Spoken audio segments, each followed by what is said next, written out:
website right now and download my free course on alternate picking mastery. It contains 5 essential exercises that will take you to alternate picking mastery faster than you can imagine. And then I've included my method of how to lay out a practice plan in just 1 to 2 minutes that will absolutely boost your results like nothing you ever tried before. So go download it right now. It's free.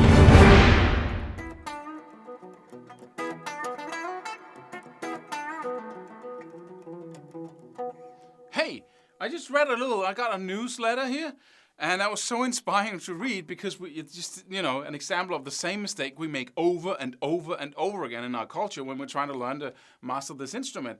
And the article is about learning drums, but it's the same thing, right? Same process.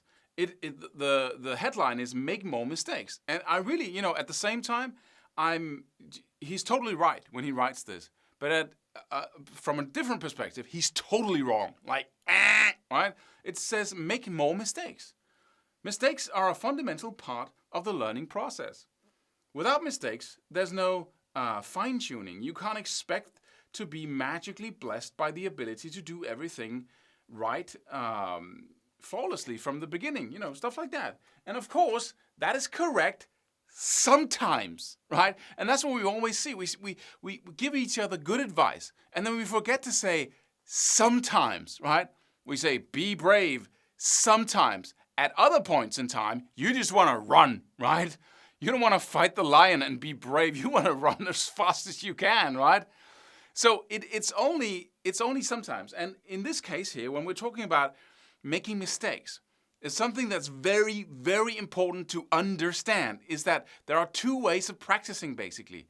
Sometimes you can actually practice slowly and get results incredibly fast. At other times, you have something like gravity, for instance. If you're trying to, hit as the example I always give, is that if you're trying to hit the hoop, with a basketball, and you can't really, you can't slow that process down because there's gravity and you have to make a ton of mistakes. And your brain learns every time you do it right and every time you don't do it right because it tries to figure out what makes the best feeling in the body. When I'm hitting the hoop, what happened? Did he push what was the angle? It tries to really get a feeling of what happens when you do it right. And so you just have to do it thousands of times and fail and fail and fail. So the recipe is simple. If you want to hit the hoop more and learn it, you have to make more mistakes, right? The more mistakes you make, the greater the chance that you actually learn to hit the hoop. That's how the brain works when we're working with something like that.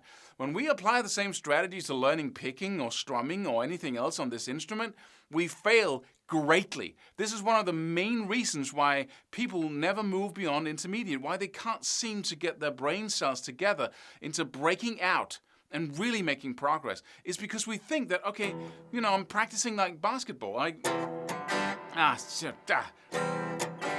Let me try again. This is basketball training.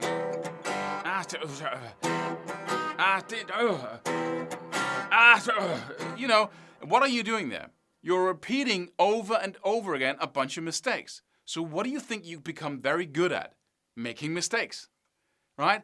And the same thing goes for picking. We say, okay, I'm gonna learn to play fast with a little sloppiness, and then I'm gonna clean up my technique afterwards. But if you learn to practice playing fast, and you practice fast, you will absolutely make a ton of mistakes as you do that, and that's what you become good at, making a ton of mistakes, because this is too fast for the brain to learn anything. It can't evaluate it.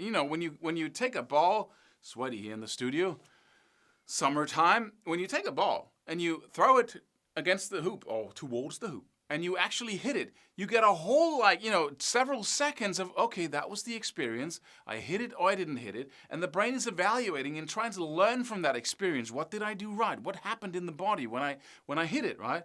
But when you're doing this, nothing happens other than, okay, the brain is trying to give you something that it can't give you. So it tries everything, right? And, tense up and hold the pick in a different way, do all kinds of stupid stuff. But if you practice perfectly, which is what this article or this blog post says you shouldn't, then you will absolutely get, results. You won't get You will get a bad result in the other case. But so you have to practice like, okay, let's slow down now. Let's make this a meditation instead of a frantic rush, right? So you go, oh, that's a good chord. Well, let me do the other one. Let me see. Yeah. Perfection from the beginning, right? You might not be able to do it, if you're a complete beginner, you might make mistakes and it might, you have to adjust and find the right. But that's, the second you start having that philosophy of, okay, you have to make a lot of mistakes to learn it, then you're absolutely out in the woods. You're gone. It's over. So it requires an enormous amount of discipline to stay in that mode where you are really making no mistakes. You have like a 5 to 10 minute period where you're trying to get that C major right, or you're trying to, right? But once you can play it at a slow level of speed,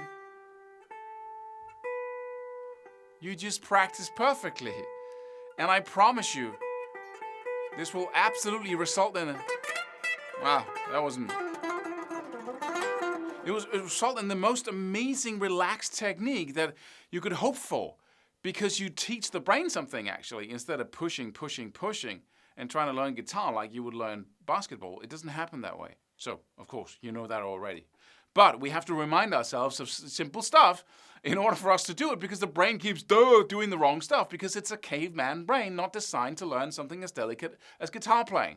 So we have to, with conscious focus, do the right things all the time, so you keep your monkey brain from running the show. Subscribe for more free videos. Do it. Do it now. Do it.